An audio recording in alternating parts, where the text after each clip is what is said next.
There is no law, and to date, nobody has been able to show that there is a law for the average American citizen working day in and day out to pay an income tax. But We the People Foundation for Constitutional Education put a full-page ad in the USA Today on July 7, 2000. And within the body of that ad was a $50,000 challenge for anyone that could show the law.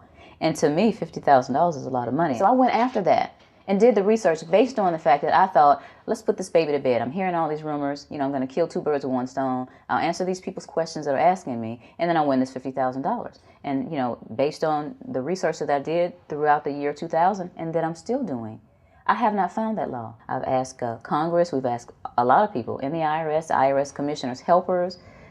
They can't answer, because if they answer, the American people are going to know that this whole thing is a fraud.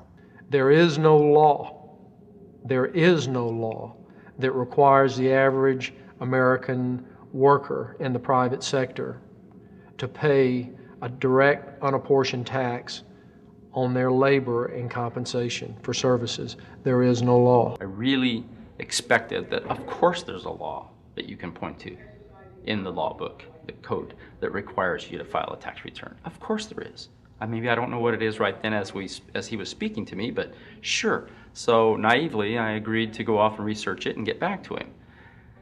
3.5 months later, I was at that point where I couldn't find the statute that clearly made a person liable, at least not me and most people I know.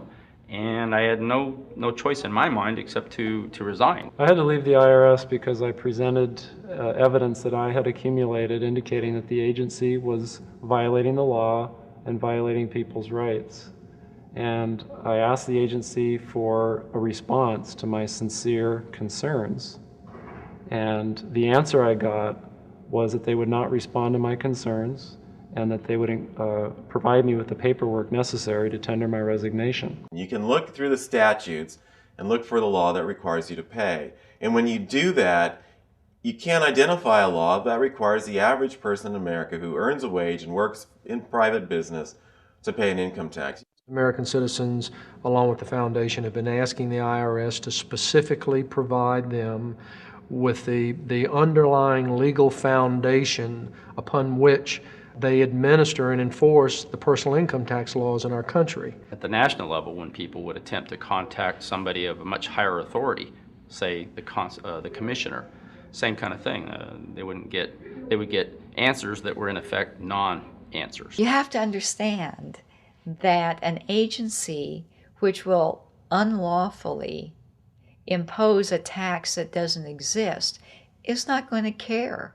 If we, the people, don't know what our rights are, they're not going to tell us. If Americans just learned that the IRS was actually knowingly deceiving them, that would be enough for them to rise up and put a stop to it. 100% of what is collected is absorbed solely by interest on the federal debt. All individual income tax revenues are gone before 1 nickel is spent on the services taxpayers expect from government. People have been told, that you need this income tax system to fund government, which is absolutely ridiculous. My question is, well, if that's true, how did we fund government from 1776 to 1913? The main purpose of the income tax is not to raise revenue, but to redistribute wealth and to control society. A lot of people might say, well, gee, if there wasn't an income tax, what would happen to education? They don't understand that education is paid for the most part, out of state and local taxes, your property tax. People might say, well, how are we going to build and maintain our highways if there's no money coming into the government? We need our highways. There is a tax on every gallon of gasoline that people buy. Proceeds from the income tax do not pay for highway construction. I believe that in both spirit and substance, our tax system has come to be un-American. Death and taxes may be inevitable, but unjust taxes are not. This small booklet includes the Constitution of the United States, the Bill of Rights, the Declaration of Independence. This is a document that every citizen should read. It's a document which freed an entire nation. This is the Internal Revenue Code, and this document, and the unlawful application of this document by the Internal Revenue Service has enslaved the nation that this document attempted to free.